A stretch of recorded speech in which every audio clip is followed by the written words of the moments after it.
আসলে এই রামিসার ব্যাপারটা, এটা আমি পিকচারও দেখেছি যে কিভাবে তাকে ধর্ষণ করে মারা হয়েছে।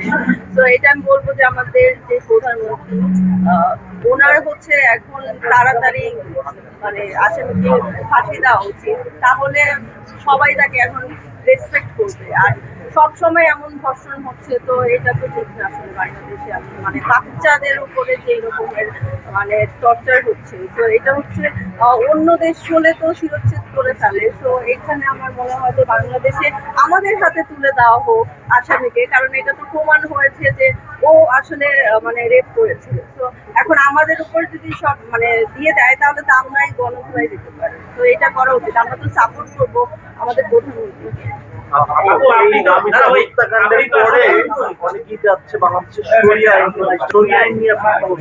এর আগে যেমন আমি শুনেছিলাম অনেক আগে হচ্ছে এসিড দিত মানে মেয়েদেরকে, তো ওইটা কিন্তু এখন আর নাই এত বছরে। তো এখন আমাদের রেটটা হচ্ছে বেড়ে গেছে। তো এটার জন্য এরকম কিছু করা উচিত, হয়তো শিরোচ্ছেদ করা হোক, তারপর অথবা গণধোলাই দেওয়া হোক, অথবা ফাঁসি দেওয়া হোক, বাট তাড়াতাড়ি হোক। 1 মাস কেন টাইম লাগবে? 7 দিন 10 দিনের মধ্যে। এক কথায় জানতে চাচ্ছিলাম, শরিয়া আইন আপনি চান কি চান? চাই তো সবার সামনে ফাঁসি মানে জবাই দিয়ে দেবে। শরিয়া আইন চাইলে তো আসলে এইভাবে আসলে যারা মডেলরা ড্রেস আপ করে বা চলাফেরা করে, এটা তো আসলে সম্ভব না।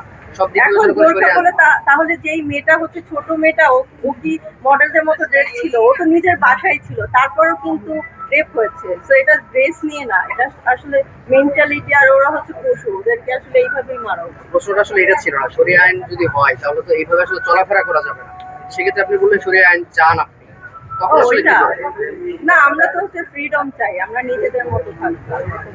আমরা চাই হচ্ছে আসামিকে যেন মানে ওইভাবে মারা হয়। আচ্ছা, আপনি কি শরিয়া আইন